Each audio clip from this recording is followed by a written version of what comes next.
Hello, people. Andrew here, talking about comics from a reader, collector, speculator, investor point of view, in that order of importance to myself. And today I'm continuing on with Green Arrow Volume 1, looking at issues 81 to 101.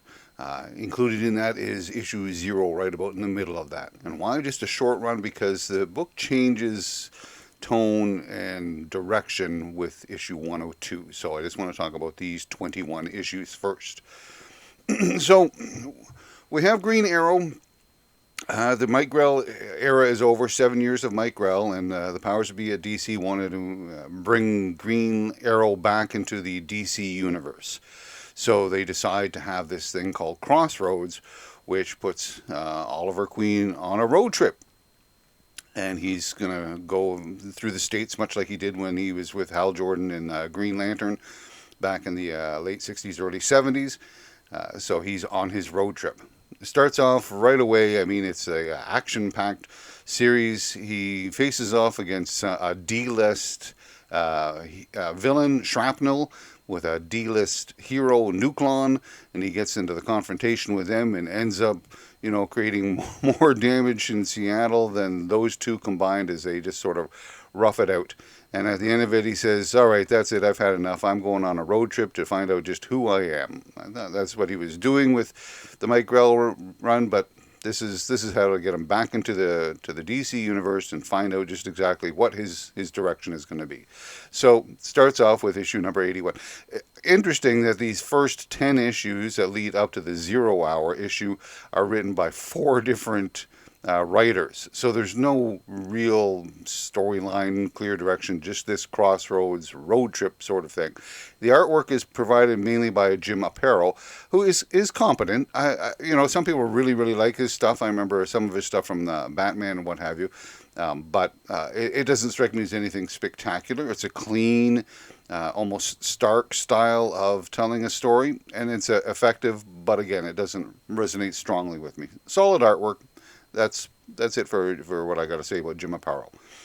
So we start off with, as I said, with issue 81, and he leaves Seattle. And he's on the road. And where does he go? Well, he's heading down the coast. I'm not sure exactly what city this one takes place in. And he runs into a couple of old friends. One of them has, 2 kids. She's divorced, working 2 jobs, having a hard time making a go of it. Starts off the issue with Oliver Queen taking pot shots at the kids with his arrows. I mean, it's not like like he's not trying to kill them or anything, but he pins their clothing to the backyard fence, and it's just like, I don't know, you got a very volatile weapon there, and you're shooting it at 8 and 10-year-olds that are going to move, and if they move, they're going to, get pierced by an arrow, but, whatever. And in fact, one of the kids does move and gets, a slight scarring through the ear or whatever, and it's like, oh, Ollie. But the divorced woman comes back and says, she's divorcing her husband because he's abusive to her. And it turns out her husband is a Yakuza-trained vigilante for the neighborhood type of thing. And he wants to get back into her life, and Oliver Queen, gets in the way, so they have this tussle going on. And eventually the woman who says, you know what, I need the financial and emotional support of my ex-husband. I'll take him back, even if he's going to abuse me. Then he, a couple of panels later, it turns out, she shot him. She killed him because he started to abuse one of her sons. And all of that is interesting matter to discuss, but we don't have time to discuss that. We're on a road trip. Let's go. So Ollie takes off. And where does he go? Well, then he goes down to Los Angeles and runs into the Huntress. I mean, Oliver Queen again finds a friend who used to be a fashion model, but something's happened to her, and then she gets bumped off. And what do you know? The Huntress also has a fashion model friend that also gets bumped off. So they go tracking down the people that have killed these 2 fashion models, and it becomes a story a little bit about corporate and body image, which again could be a topic of discussion in the series. We don't have time for that, so we got to move on. So out he goes. And where does he go next? He goes over to Las Vegas, where there's a case of mistaken identity. and he gets shot at, and people are shooting at him. He gets mistaken for Deathstroke. So he teams up with Deathstroke, and they run around and they just kill a whole bunch of people. They blow up parts of the building. They're always on the run. They're chasing or they're being chased, and they're shooting guns and arrows and whatever they can. And we know that the bad guys are bad because he's into drugs and human trafficking. Don't need to know where and how and why and anything else. Just bad guy words: drugs, human trafficking. Shoot him down. So they do this. The story does not really come to a conclusion. Deathstroke says, I still have some unfinished business with this, and takes off on his own. And Ollie says, okay, I'm on a road trip. I just want a car. I'm away I go. Where to next, Ollie? Let's go to Dallas, Texas, where the Catwoman is. Of course, the Catwoman's in Dallas, Texas. I know. You thought Gotham? No. She's in Dallas, Texas. And you know what? I did not know that the Catwoman has a contract with the Peruvian government to retrieve stolen artifacts from Peru. Yet here she is trying to do just that. So there's some corrupt guys that are dealing with stolen artifacts, a couple of killings, and then we move on because no time. So is this? Yes, this is when he goes to New Orleans. Now we're into New Orleans, and we're going to deal with a question of incest and corporate greed, and a little bit more killing. And rather than discuss the issue in poverty and what have you like that, no. We're on a road trip. We don't have time for all of that sort of stuff. Keep moving. New York City. He runs into the Justice League, and the Justice League all but ignore him. They don't even pay attention to Oliver Queen. It's as if he didn't even know, and he's a sad panda. And then he wanders around saying, maybe I should just get out of this whole hero business. But before he does, he runs into Anarchy. And with siding up with Anarchy, let's go blow up a munitions factory. And he says, yeah, that sounds like a good idea. So off he goes to do that sort of thing. And we get the prelude to Zero Hour, where there's two stories sort of being told simultaneously. And if things had gone this way, this is where Green Arrow would end up. And if things had gone that way, this is where Green Arrow would end up. And it leads into Zero Hour, where Oliver Queen plays a significant and major role in that particular story. So these 10 issues, I guess it's 10 issues. It's just this crazy, high-octane action road trip. Really no consequence. Some serious discussions and some good story matter and discussions to be had. I mean, you've got all of those. You've got the spousal abuse. You've got the incest. You've got crime and all of these things. But just no time to discuss or look further or deeper into any of these things. And the visitations of the Huntress and of Catwoman from Gotham out in L.A. and Dallas of all places. It's just whatever. We need to put these people back into the DC universe. So here he comes, and this is why he's here. I'll go back to whether or not it's a good read or not. So we get to Zero Hour. Zero Hour changes things up a little bit because now Zero Hour, the miniseries Zero Hour had a deep effect on Oliver Queen, and now he's retreated to a monastery. And he's shaved his head, and he says, I'm going to give up the life of a superhero. I don't think this is right for me. I need to find my inner peace. I need to be balanced again. I'm all over the place and I'm crazy, and so I need to find some peace. And while he's there, there's a young monk there who's been there for a while, and it turns out, we'll discover this later, and there are clues within here as well, that this is Conner Hawke. This is Oliver Queen's son from a tryst that he had years and years ago. But they don't know that the son knows that. Conner Hawke knows that Oliver Queen is his father, but ultimately they decide to leave the monastery together by the end of issue number 0, and Ollie is saying, you know what, I'm not exactly sure what I'm going to do, but it's no longer going to be part of this whole superhero thing. So we start with issue 91, and Chuck Dixon ends up being the primary writer. I mean, what's his name? Kelly Kelly Puckett writes a couple of issues here, but then mainly it's taken over by Chuck Dixon, who I know from Punisher days. So uh, he's taken over the writing chores for Green Arrow. And as much as Oliver Queen wants to get out of the hero business, all of a sudden there are a bunch of people chasing him down. I mean, we haven't stopped. The action continues. They're chasing him down, hunting him down, and trying to kill him, and he doesn't know why, and so he starts trying to ferret out information, goes back to his friend Eddie Fires from the CIA, and says, help me find out who these guys are and why they're tracking me down. And it turns out that they're tracking him down from the NSA because he knows too much. And I'm thinking, what do you mean he knows too much? This is Oliver Queen. If he knows, then you can be sure that 100 other people know, because he's not as clever as all of that. And it's never really specified what he knows too much about. It's just enough that he knows too much. And so they're on the hunt to kill him out and whatever. So he teams up, and Conner Hawke joins along for the run, even though he's not particularly a superhero and what have you. So it does become madness and mayhem, a lot of shooting, arrows, people dying all over the place. And this is the bulk of what these stories are all about. So then he does get captured, but he escapes his capture, and he sort of signs up with the people that have been tracking him down, and agrees to sort of work for them undercover.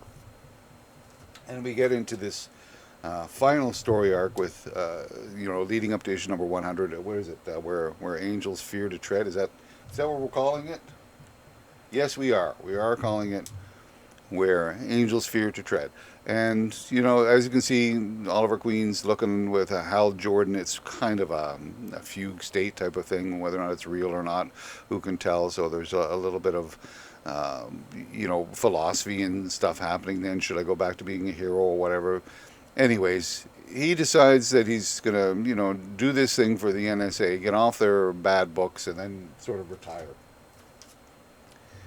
And the story goes on, and he runs into one thing about this particular 5-issue block is that it was decent enough with surprises. You didn't know exactly who was on whose side at any given time. They could be switching up. Was Oliver Queen actually working for the NSA, or was he really working for these environmental terrorists, or did he have his own agenda?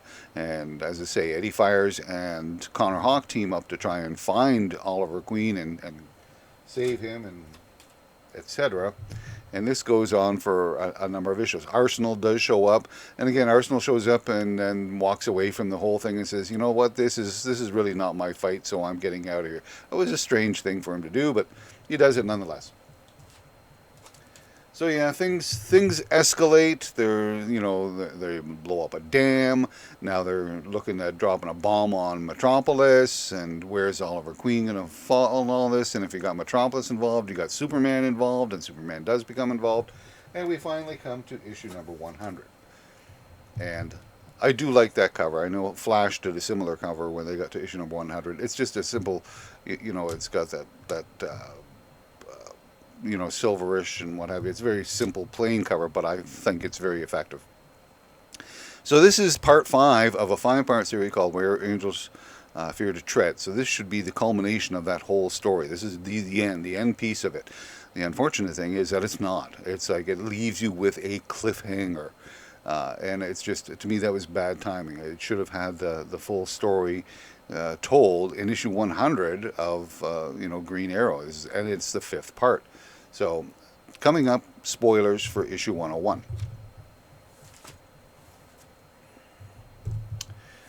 Issue 101, and as I said, spoilers, but I'm sure you already know what's happening here, is that the situation escalates really bad, and Oliver Queen has made some bad choices, and within the first couple of pages, the plane that he's on that is carrying the bomb, he sets it off and blows it up before it can do any damage to Metropolis, and he dies in the event. No body is recovered. Just a bunch of ashes. And then the rest of the issue is sort of memoriam for him. All a number of characters that knew him get together and they chat and they say all about this about Oliver Queen and that about Oliver Queen. I thought it was the one scene where Conner Hawke goes and speaks with Dinah Lance Black Canary, I thought it was kind of weak. I thought the whole thing was kind of a weak sort of memorial tribute to Green Arrow. But nonetheless, and I do think that the explosion, the killing of Oliver Queen should have happened in issue 100 to bring it to an end. And this one could have just been the issue about the memorial, because it does. It happens in the first 2 or 3 pages. So Oliver Queen is dead, Green Arrow is dead. That's the end of Volume 1 of Green Arrow. But it's not. We start again next month with issue 102, and it runs till 137. So what's going on in those issues? And that's for the next time. We'll talk about that. And that's why I say there was a change in direction with Oliver Queen being dead. So end result is it worth the read? Well, you know what, that first, actually the first 15 issues, 0 hour in between, it's like a B action film, right? When I go watch a B action film, I'm not expecting to have any great plot or characterization. You just have this thin plot that's gone along with a bunch of action sequences attached to it, and then you turn your brain off for a while and just have a little bit of fun with it and walk away and forget about it the next day. That's pretty much what I feel about this particular run on Green Arrow. I like seeing the Huntress and Deathstroke and Catwoman. I like all 3 of those characters. So seeing them, that was just kind of fun. But if, a recommendation, if somebody says, do you got a Green Arrow story that you could read that's not a Mike Grell story, I wouldn't start here. I have to keep reading and find out, something better, because this is not where I would start. And if somebody said, you just have a good series of stories, regardless of who the hero is, and I wouldn't be picking this block of Green Arrow. I might look at the last 5 issues plus issue 101 for Where Angels Fear to Tread, because that did have a couple of little surprises. It was fairly well developed. It was a real story, and it has significance to the DC universe as far as historical importance is concerned. So that one I might recommend it. As far as collecting it is, as I said, Huntress, Catwoman, Deathstroke, people like Superman, the JLA, Anarchy makes an appearance, so a book involved in the 0 Hour. So there's reasons to collect that. Nice issue 100, which is an anniversary issue, is a nice cover. So those are reasons to collect this, and obviously for Green Arrow. As far as spec and investment, no investment, because all of these books I bought in the dollar bin last year. But as a spec book, you might want to look at issue 0, which is the first appearance of Conner Hawke. Now, I don't know exactly where he fits into the DC universe now, but he's a minor character, and that's his first appearance in issue number 0. Also, the death of Oliver Queen in issue 100, actually it happens in 101, which is why it's kind of goofy. Those 2 issues, for a brief period of time after they were released, saw a bump in value, but then, of course, the whole comic book market kind of collapsed, and everything lost value. And as I say, now you can find all of this stuff in the dollar bin.